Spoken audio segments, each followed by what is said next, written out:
Hello बच्चों, अब हम डिस्कस करेंगे question number 4 from the chapter of structure of atom. तो देखते हैं क्वेश्चन में क्या गिवन है। राइट द कंप्लीट सिंबल, आप लोगों को सिंबल प्रोवाइड करना है for the atom with the given atomic number and atomic mass. Last question में, लास्ट क्लास में मैंने आप लोगों के साथ डिस्कस किया था एटॉमिक नंबर और एटॉमिक मास का फॉर्मूला। ठीक है, तो वहां से आप क्या पता कर सकते हो, आप जो है number of protons, electrons, neutrons उनको फाइंड आउट कर सकते हो। बट क्या होगी अगर आपको एटॉमिक नंबर और एटॉमिक मास गिवन हो और आपको सिंबल निकालने हो, तो आप कैसे निकालोगे। ठीक है, तो जो पहला क्वेश्चन हमें गिवन है वहां पे z की वैल्यू यानी कि एटॉमिक नंबर की वैल्यू आपको 17 और एटॉमिक मास 35 है।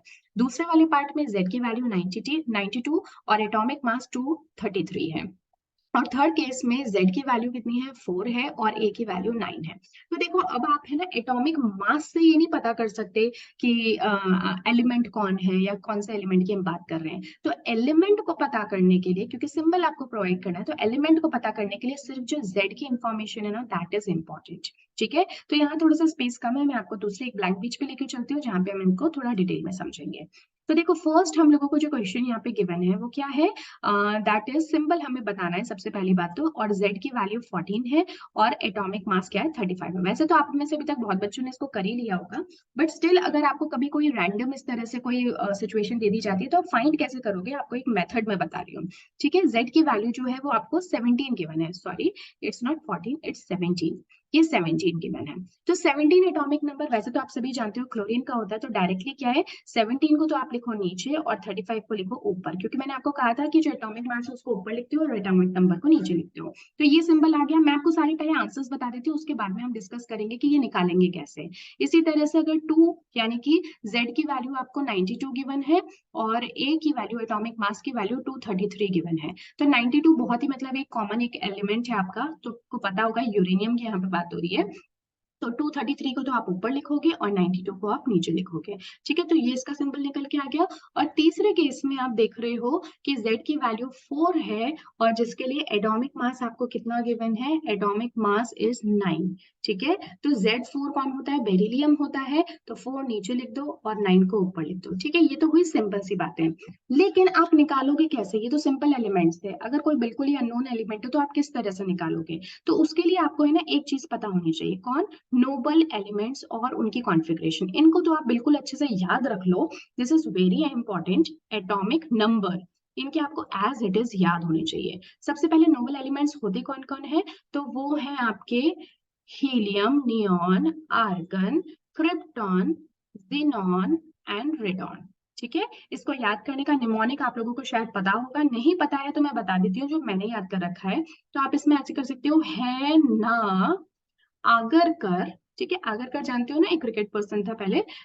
तो है ना, आगरकर, जीरो रन पर, है ना, आगरकर जीरो रन पर। ठीक है, तो यहाँ से हीलियम, नियॉन, आगरकर, तो आगर से आप आर्गन याद रख लेना और क्रिप्टन से कर और जीरो से जेडी और रन से आर है। ठीक है, अगर आपका कोई और तरीका है तो कोई प्रॉब्लम नहीं है, बस आपको याद होना चाहिए, ये मेन मोटो है। इनके एटॉमिक नंबर आप लोगों को रटे हुए होने चाहिए। तो जैसे हीलियम है, इसका 2 होता है, इसका 10 होता है, इसका 18 होता है, 36, 54, 86। ठीक है, ये आप लोगों को बस डेफिनेटली याद होने ही चाहिए, इसके साथ कोई कॉम्प्रोमाइज नहीं कर सकते।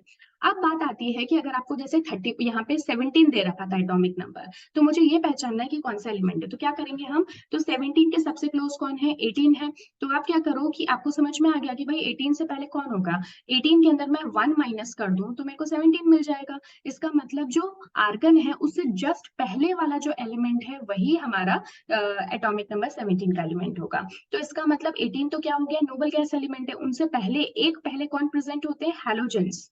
ठीक है, अब आप हैलोजेंस को लिखना स्टार्ट करो। हैलोजेंस कौन होते हैं, फ्लोरीन होता है, क्लोरीन होता है, ब्रोमीन होता है, आयोडीन होता है। ठीक है, ब्रोमीन आयोडीन का तो मास बहुत ज्यादा हो जाएगा, तो ये तो हो नहीं सकते। फ्लोरीन का तो 9 होता है, तो ये भी नहीं हो सकता। तो बचा कौन, chlorine. So chlorine is that element. ठीक है, इसी तरह से अब अगर आपको यूरेनियम को पता करना हो, तो देखो यूरेनियम के सबसे क्लोज यहाँ कौन दिख रहा है, रेडॉन दिख रहा है। तो अगर मैं 86 के अंदर कितना ऐड कर दूं, 6 ऐड कर दूं, तो मुझे 92 मिल जाएगा। ठीक है। 86 खुद तो कौन है, रेडॉन है। अब रेडॉन के बाद वाले जो भी सभी एलिमेंट्स हैं, यानी कि अब वापस से ग्रुप नंबर 1 पे आ जाओ, तो ग्रुप नंबर 1 में हो गया फ्रेंशियम, ग्रुप नंबर 2 का कौन हो गया, रेडियम। ठीक है, ये तो हो गए आपके एस ब्लॉक के एलिमेंट। उसके बाद में आपको पता है कि भाई इस पीरियड से 6 पीरियड के बाद से लैंथेनॉइड्स और एक्टेनॉइड्स स्टार्ट हो जाते हैं। ठीक है, तो यहाँ पे बात किसकी हो रही है, रेडॉन जो है वो आपका 6th पीरियड में आ जाता है, तो अब हम 6 से 7th पीरियड में मूव कर चुके हैं। तो इसका मतलब कि यहाँ पे एक्टिनियम की बात होगी। तो नेक्स्ट यहाँ पे एक्टिनॉइड्स आ जाएंगे, तो जिसमें आ गया एक्टिनियम, फिर आ गया थोरियम, फिर आ गया आपका पीए, और उसके बाद में आ गया यूरोपियम। ठीक है, इसको याद कैसे करते हो, तो इसके लिए होता है थापा यू निपो अमेरिकन। ठीक है, ये आप लोगों को पता होगा। तो इस तरह से आप एक्टिनॉइड्स को भी याद कर सकते हो।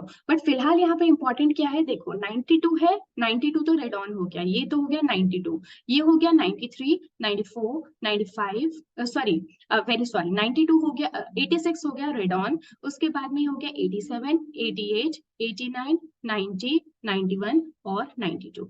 ठीक है, तो यूरेनियम आपका कितना निकल के आ गया, 92 निकल के आ गया। इस तरह से आप लोगों को इस मेथड को अप्लाई करना है। ठीक है, उसके बाद में आती है आपकी बात बेरिलियम की। अब बेरिलियम जो है इसको कैसे पता करोगे, तो देखो सबसे क्लोज कौन है, वो है हीलियम। ठीक है, हीलियम का कितना है, हीलियम का खुद का एटॉमिक नंबर 2 है। इसमें और 2 ऐड कर दूं तो मुझे 4 मिल जाएगा। अब हीलियम खुद तो ग्रुप नंबर 18 के अंदर है, इसका मतलब कि मेरे को 2 और एलिमेंट्स उसके बाद में आएंगे, कौन कौन से, एस ब्लॉक एलिमेंट। तो वो कौन कौन हो जाएंगे आपके, एक तो लिथियम हो गया, और उसके बाद में बेरिलियम हो गया। 2 से ऐड करना है ना, तो अगर ये 2 था तो ये 3 हो गया और ये 4 हो गया, तो 4 ही हमें पता करना था, so that would be beryllium. ठीक है, और उसका एटॉमिक मास निकालना है। तो अगर आप किसी सिंबल को बनाना चाहते हो तो एटॉमिक मास को तो आप एज इट इज लिख दोगे, और एटॉमिक नंबर को आप चूज करोगे उस एलिमेंट को आइडेंटिफाई करने के लिए। ठीक है, और मेथड आपका ये वाला रहने वाला है। So this was all about the question number 4। So I hope कि आप इस तरह के क्वेश्चंस को भी थोड़ा सा प्रैक्टिस करो। शुरू शुरू में थोड़ी सी सिली मिस्टेक्स भी हो सकती हैं, लेकिन इसको हमेशा से आप सेकंड टाइम वेरीफाई जरूर करो, क्योंकि इस तरह की चीजों में आप बहुत छोटे छोटे है ना वैल्यूज से और नंबर से डील करते हो, तो सिली मिस्टेक होने के चांसेस ज्यादा होती हैं, but verification is always important. ठीक है, तो ये होता है हमारा क्वेश्चन नंबर 4 डिस्कस हुआ, जहाँ पे कि आपको आंसर्स जो है यहाँ पे डायरेक्टली गिवन है। सो आई होप आपको समझ में आ गया होगा मेथड। अब नई क्लास में हम मिलेंगे एक नेक्स्ट क्वेश्चन के साथ में। Till then take care and good bye.